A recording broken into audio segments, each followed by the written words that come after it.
Bonjour, je suis très heureux de vous présenter la nouvelle publication des éditions Vox Gallia, l'Inquisition, ses origines et sa procédure, de Monseigneur Douay, historien médiéviste et évêque de Beauvais, mort en 1915. Le livre se compose de deux grandes parties.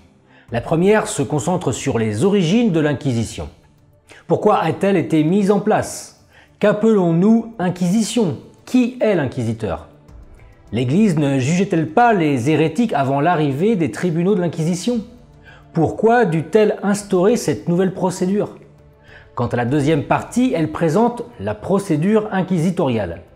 Qui était considéré comme hérétique? Lorsqu'un inquisiteur et son personnel arrivaient dans une ville, comment la procédure se déroulait? Quelle peine était prononcée? Les inquisiteurs étaient-ils fanatiques, comme l'image populaire le laisse entendre, et pouvaient-ils être cléments? Savez-vous qu'un hérétique condamné à la prison perpétuelle pouvait par exemple être libéré par l'évêque sans limite de temps pour aller veiller son parent à l'article de la mort? Ce même condamné pour hérésie, une fois le parent décédé, retournait de son propre chef en prison. Nul besoin de bracelets aux pieds comme aujourd'hui ou de menaces diverses. Que n'avons-nous pas entendu à propos de l'Inquisition?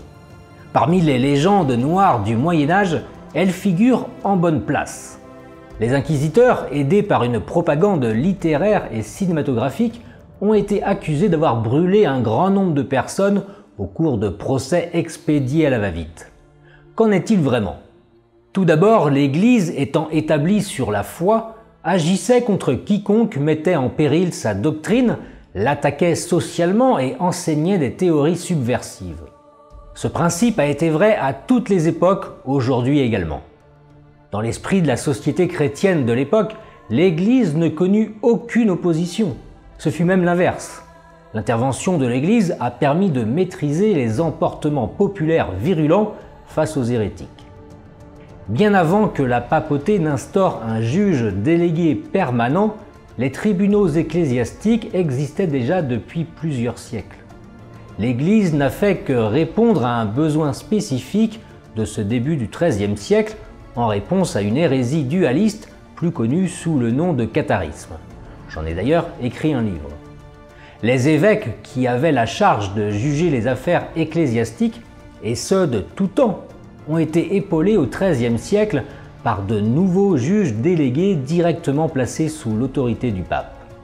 Le risque que craignait le pape était de laisser le pouvoir séculier s'attribuer seul le jugement de l'hérétique, avec les conséquences brutales qui pouvaient avoir lieu. L'empereur du Saint-Empire romain germanique, Frédéric II, s'est illustré dans le jugement expéditif et brutal des hérétiques. Bûchers et langues coupées étaient de mise. Les papes, naturellement plus doux et indulgents, se sont toujours opposés à ces châtiments corporels excessifs. Pour statuer de la culpabilité ou de l'innocence d'un accusé, il fallait au préalable mener une enquête. C'est un principe de droit naturel et l'Église a admis ce principe de tout temps. Nul ne pouvait être condamné sans preuve juridique formelle. L'enquête que vont apporter les tribunaux de l'Inquisition constitue une avancée significative dans la procédure criminelle. Les juges d'instruction que nous connaissons aujourd'hui en sont les héritiers. Monsieur Tanon, ancien président de la Cour de cassation, le confirme. Ce sont les mêmes germes qui, déposés dans la procédure des tribunaux de l'Inquisition, dans l'intérêt exceptionnel de la répression de l'hérésie, ont été transportés ensuite et ont fructifié dans celle des tribunaux de droit commun. Il ne faut pas voir le tribunal de l'Inquisition comme une réalité administrative. Il ne s'agit pas d'un lieu établi comme aujourd'hui, nous pourrions dire le tribunal de Paris ou de Toulouse. L'inquisiteur recevait une délégation pontificale personnelle pour juger des faits d'hérésie dans une contrée déterminée. Le tribunal n'était pas permanent. Qui sont ceux que l'on accuse d'hérétiques? L'auteur dénombre 9 cas. Je vous laisse les découvrir dans le livre, mais en substance, ce sont ceux qui les défendent doctrinalement, ceux qui les soutiennent en les hébergeant ou en les cachant, les relapses, ceux qui refusent d'aider les enquêteurs, etc. Vous découvrirez comment s'engageait un procès dès lors que l'inquisiteur se présentait au seigneur d'une contrée. Ce dernier devait mettre ses gens et ses moyens au service du tribunal. Vous découvrirez également quels moyens étaient mis en place pour éviter le procès et toutes les conséquences qui en découlent. L'inquisiteur pouvait solliciter 2 hommes de bonne réputation et fermes dans leur foi pour visiter l'hérétique et espérer, par la raison, le ramener dans le giron de l'Église. L'Inquisition renvoie aussi à la torture. Ce sujet a fait couler beaucoup d'encre à travers l'histoire. L'auteur l'évoque en détail et vous comprendrez rapidement que les adversaires de notre histoire et de l'Église en ont grossi le trait de façon éhontée. Elle a très longtemps été condamnée par l'Église, mais pourquoi donc l'a-t-elle autorisée au milieu du XIIIe siècle? Et sous quelles conditions? Savez-vous également que l'accusé pouvait être représenté par un avocat? Qu'il était invité à faire connaître s'il avait des ennemis mortels? Si oui, il devait le prouver, dire pourquoi et les désigner par leur nom. Ils étaient aussitôt récusés et écartés. L'accusé pouvait aller jusqu'à récuser le juge inquisiteur. Nicolas Aymeric, inquisiteur aragonais, a énuméré 13 cas entraînant une issue différente pour l'accusé.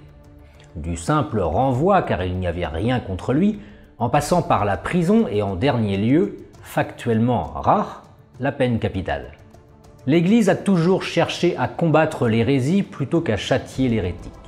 Elle usait de tout ce qui était en son pouvoir pour éviter à l'accusé de subir les foudres de la justice séculière.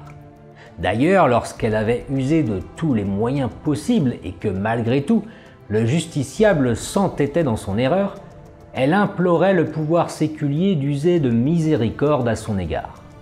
La peine de feu n'était pas systématique. Pour l'Église, la condamnation à mort était perçue comme un échec car elle n'avait pu sauver cette brebis égarée. Le sujet est vaste et ce livre vous permet en 200 pages d'en aborder les principaux aspects. Il vous donnera les armes rhétoriques nécessaires pour défendre notre histoire et notre foi auprès des ignorants et des malhonnêtes. Cliquez dès maintenant sur le lien présent sous cette vidéo pour vous procurer le livre sur l'Inquisition de Monseigneur Douay. Je vous remercie et vive la France!